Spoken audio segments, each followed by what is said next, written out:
आज मी तुमच्यासाठी मच्छीचं कालवण म्हणजे मोरी मुशीचं कालवण तुम्हाला कसं बनवायचं ते दाखवणार आहे। तर मोरी मुशीला शार्क मासाही म्हटलं जातं। तर हे मुशीचं कालवण मालवणी पद्धतीने कसं बनवलं जातं हे मी तुम्हाला आज दाखवणार आहे। तर चला पाहूया मोरीचं कालवण। ही मोरी मच्छी मी मच्छीवालीकडून साफ करून घेतली आणि त्याचे बारीक तुकडे करून आणलेले आहेत। आता ते मी घरी आणल्यानंतर मी स्वच्छ धुवून घेतले आणि थोडंसं मीठ घालून घेणार आहे आणि कोकम आगळ 1 टेबलस्पून घालणार आहे आणि त्याला मिक्स करून अर्धा तास ठेवून देणार आहे। आणि नंतर मी एका कढईमध्ये 2 मोठे चमचे तेल घालून कांदा आणि कढीपत्त्याची फोडणी घालणार आहे।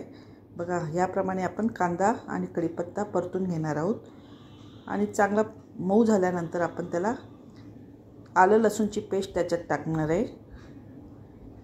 आता आपण त्याच्यामध्ये आलं लसूणची पेस्ट टाकून घेत आहोत आणि चांगलं परतून घेऊया। आलं लसूण चांगलं परतून झाल्यानंतर मी एक मोठा टोमॅटो चिरून घेतला आहे, तो मी त्यात घालून घेणार आहे आणि टोमॅटो मऊ होण्यासाठी आपल्याला थोडंसं मीठ घालून घ्यायचं आहे। आपण मुशीलाही मीठ लावलं आहे त्यामुळे बेतानेच मीठ घालायचं आहे। कांदा टोमॅटो मऊ झाल्यानंतर आपण बघा परतून झाल्यानंतर आपण मसाले घालणार आहोत।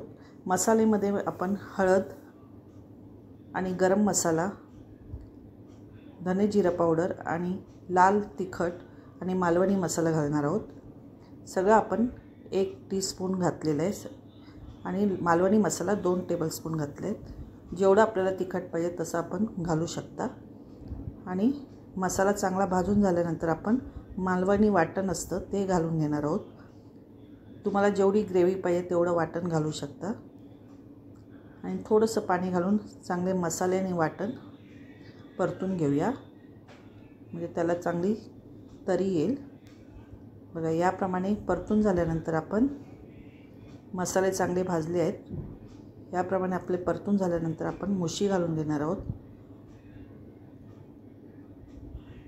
बघा मोरी घातल्यानंतर आपण त्याला व्यवस्थित हलवून घेऊया। अलगदपणे हलवायचं आहे। मोरीचं हे मटण थोडंसं नाजूक असतं त्यामुळे आपण हळूहळू त्याला हलवून घ्यायचं आहे, परतून घ्यायचं आहे। हे मोरीचं कालवण मटणासारखंच लागतं।